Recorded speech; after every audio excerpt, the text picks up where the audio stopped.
morning, student. Today we are going to start a new chapter. The name is Miss Havisham and Pip. The chapter number 3. So let's start. Miss Havisham was a rich and greedy lady. Miss Havisham एक अमीर और एक सनकी औरत थी. She lived in a large very gloomy house. वो एक बहुत बड़े से अंधकार वाले और उदासी वाले घर में रहती थी. She was a recluse and never stepped out of a door and never met anyone. वो एक एकांतवासी महिला थी जिसने कभी अपने घर के दरवाजे से बाहर कदम नहीं रखा और ना ही कभी किसी से मिली. Pip was a boy whose real name was Flip Prif, and because it was difficult to pronounce, he called himself Pip.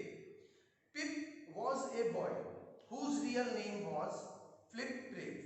Pip एक लड़का था जिसका वास्तविक नाम Flip Prif था. And because it was difficult to pronounce, अपने नाम के कठिन उच्चारण के कारण he called himself Pip. वो अपने आप को पिप कहता था. He had never seen his parents.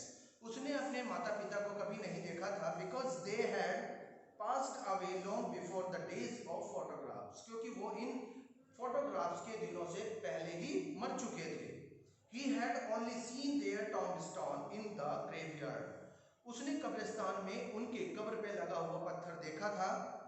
And beside them lay his 5 brothers who had lost at a very young age.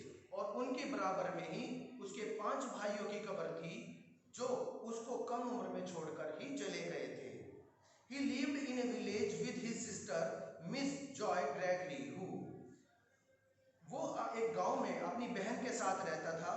Who though she had brought him up, जिसने उसको पाला था, यानी उसकी बहन ने उसको पाला था या पालन पोषण किया था. Was a cruel person, जो एक बहुत ही निर्दयी थी. He always managed to get into trouble and was nearly handicapped. वो हमेशा परेशानियों से उभरने वाला था, एक विकलांग की तरह.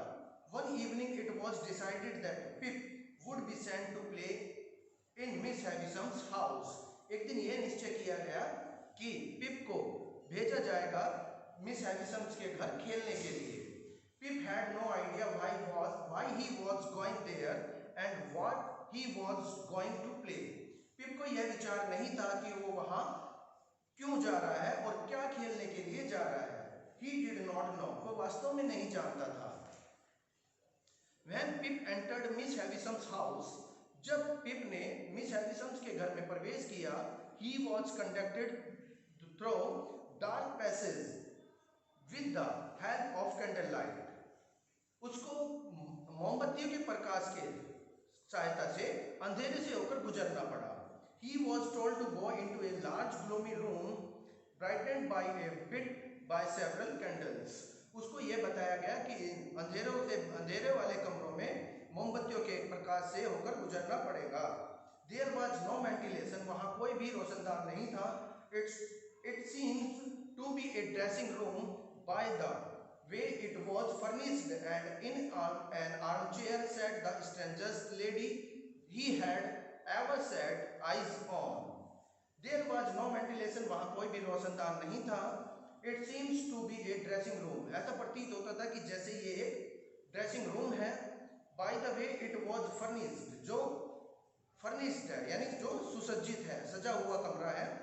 And in an armchair sat the strangest lady he had ever set eyes on. जैसे ही पिप की नजर वहां पड़ी तो उसने देखा कि एक आरामदायक कुर्सी पर एक अजनबी महिला बैठी हुई है. She was dressed in a white satin wedding gown. जो एक दुल्हन वाले, एक शादी वाले गाउन में, सफेद रंग के गाउन को पहने हुए थी.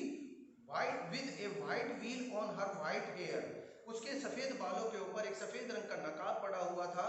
Was drawn over her face, जो उसके चेहरे तक आ रहा था. She wore a white pairs of shoes. उसने सफेद रंग के जूते पहने हुए थे. She wore jewelry. और उसने आभूषण यानी ज्वेलरी भी पहनी हुई थी.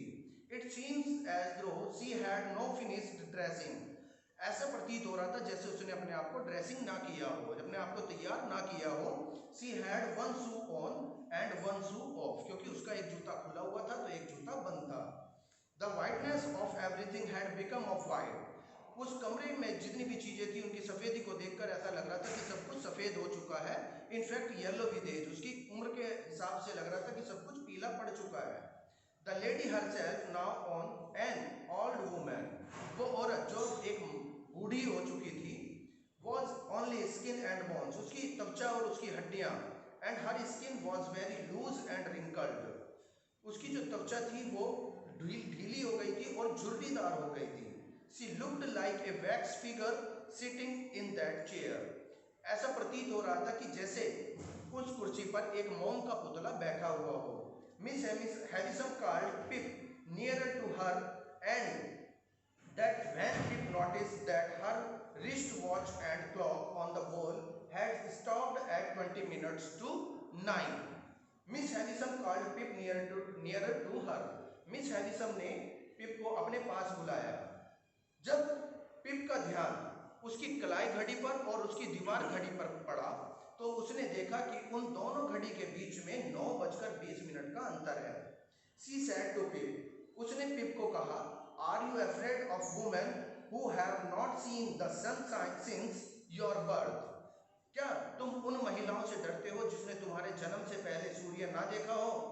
No, said Pip. पिप ने कहा नहीं।